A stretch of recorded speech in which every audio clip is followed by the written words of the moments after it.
Today at the farm, we have our rotary hoe out at one of our fields. So let's head on inside the cab, start rotary hoeing.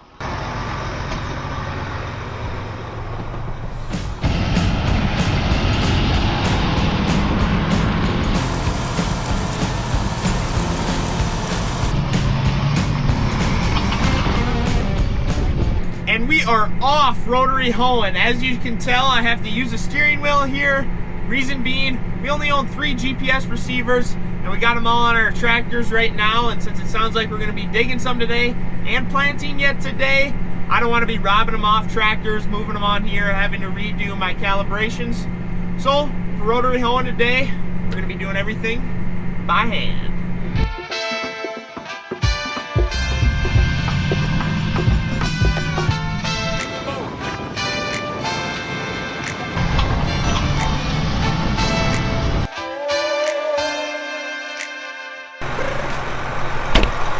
I've made quite a few rounds now with the rotary hoe. Seems like I got things set to where I want them. So I figured we'd come here behind the rotary hoe, show you guys what kind of the work we're doing and what things are looking like behind the rotary hoe.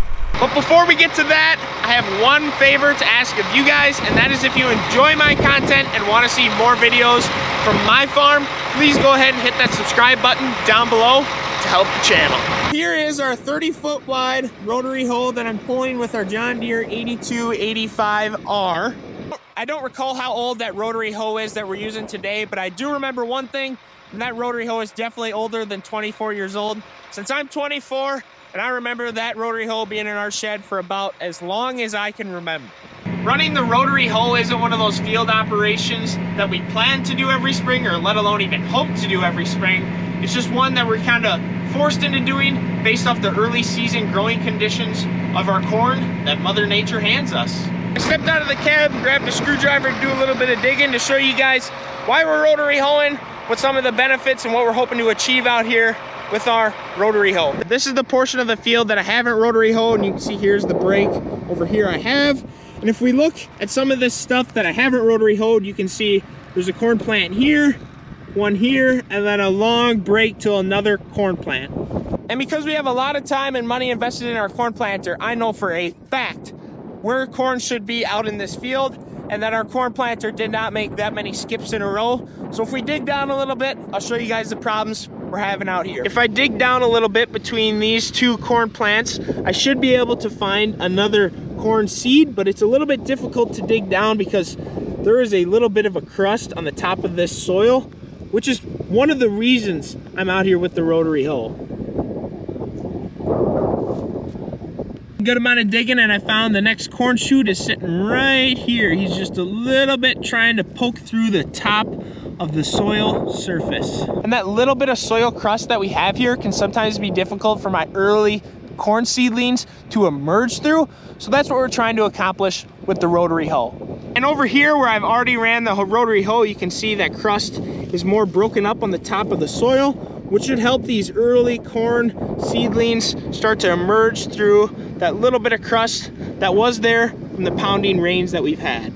It sounds like a pretty high-tech job that the rotary hoe does to break that crust around the corn seedlings, but if we get up close, you'll see that it's actually pretty unique and pretty simple in the way that it works. Behind the rotary hoe here, you can see we're breaking up some of that crust, helping some of that corn emerge, and even right here, you can see we have our tines that'll rotate when I go ahead with the tractor.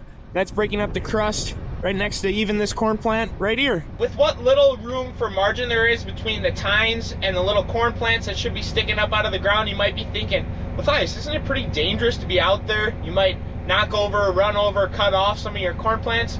When in reality, that's the least of my worries right now. And that's because the growing point for my little corn seedlings is still below the soil surface. So even if we do cut off a little bit of a piece of the corn, it's still gonna keep growing, grow another shoot out of it. The big thing is we just wanna make sure we bust up the crust. That way it gives an opportunity for the corn seedling to send up another shoot.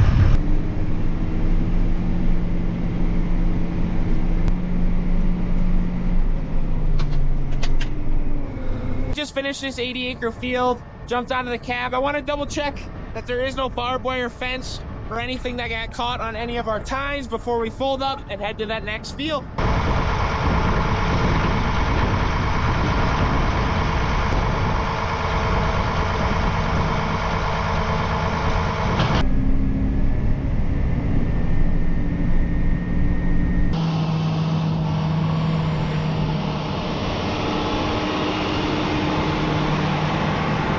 In this second field, you can really see the crust that's on top of the soil. This is what the goal is, to break it up. So get the rotary hoe unfolded, start putting her to work.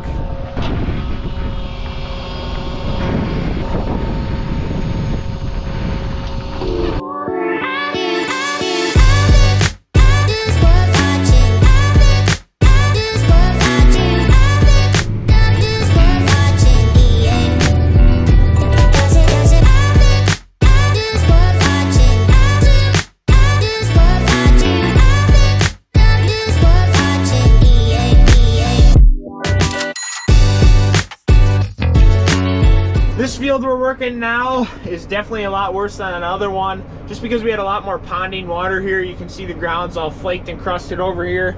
Actually, it's too muddy still in that corner for me to back in there with the rotary hoe. So it's a good thing we're out here with this rotary hoe, getting this job done, hopefully improving our stand on the corn. I just finished the outside headland portion of rotary hoeing this field. We like to hit the headlands first, because doing all the turning around at the ends, which we're doing with only a 12-row rotary hoe, say that 5 times fast, 5-row, I can't even. Anyway, we hit those first because when you turn around at the end, it really compacts the soil at the end, and to help break that up, we try to hit it first, because if you try to hit it last after it's all compacted, it's just hard to break it up. But now we got to do the back and forth portion of the field. And because I don't have GPS on this tractor, what I need to focus on is this line in the middle of the hood. Keep that between rows 6 and 7. That way we'll keep the wheels from running over the corn crop, as well as the tines back here on the implement from going directly on top of the row. And if that sounds easy to you, to keep a tractor between two 30-inch rows of standing corn crop, I'm not going to argue that it isn't, if you're only going 5 or 6 miles an hour. But with the rotary hoe here, I'm going between 12 and 14 miles an hour in order to keep those tines in the back on the rotary hoe spinning and really help bust up that crust on the soil. The name of the game is speed. And if that doesn't already sound easy enough, there is one other factor that makes it hard to drive. And that's the plume of dust that's created here that makes it hard to see the front of the tractor. Hopped out of the rotary hoe for a second because Mom is going around the section to bring Dad some soybeans to load up on the planter, and she's got my supper along. So for her to drop off supper before she loads up the planter, I'm taking the truck over there. Here you go. I better Perfect. Hurry. He's in a hurry? He's in a hurry. Right, thanks. Now normally I wouldn't stop driving tractor from end to end of the field if we had auto steer in this tractor and I didn't have to manually steer from one end to the other. But since we don't today, I'm gonna stop to enjoy what we're having for supper. Ooh. Mom spoiled me tonight, guys. Mom spoiled me tonight.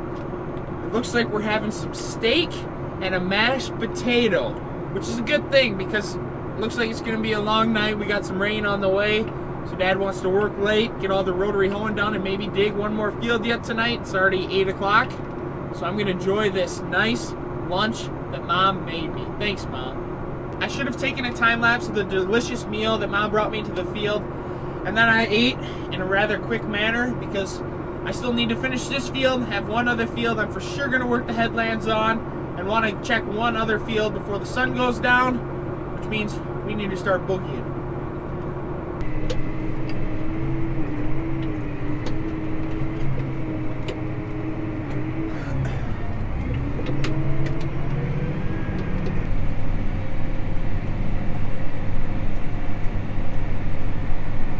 If I didn't have maybe 3 rounds left to go of this field, I would definitely call it quits for rotary hoeing, at least at this farm, because when I'm heading north, as you guys can tell, it is just way too dusty for me to even see which row I'm supposed to be following in with the tractor. So I know for sure the next farm I'm gonna go to, the rows are going east and west. In comparison, this will go north to south, so I'm getting all the wind and dirt blowing back in my face, so I'm heading to the north.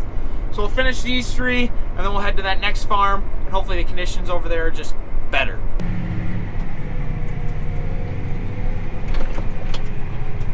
This field's done, and since this tractor doesn't have all the fancy gadgets and whatnot of some of our other tractors, I was keeping track. This is a roughly 150 acre field. We got here at about 3 o'clock.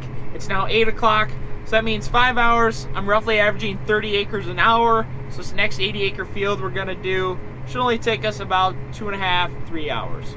I absolutely love folding the rotary hoe up because it's very simple. There's only 2 hydraulic cylinders, and just like that, we're ready to go down the road.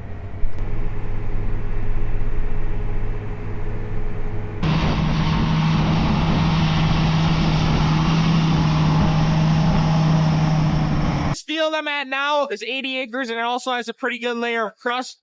Over for sure the headlands, so the plan is I'm going to work the headlands tonight, and then since I don't want to work the whole field, since it's usually just spots where water has sat, I want to come back tomorrow when the sun's out to just work a couple passes that I need to, where some of the water sat and is putting a crust on our soil. You can't even knock through the crust on this soil at this field. So that's going to do it for today's video of HiTech Farmer, even though we did use a steering wheel today.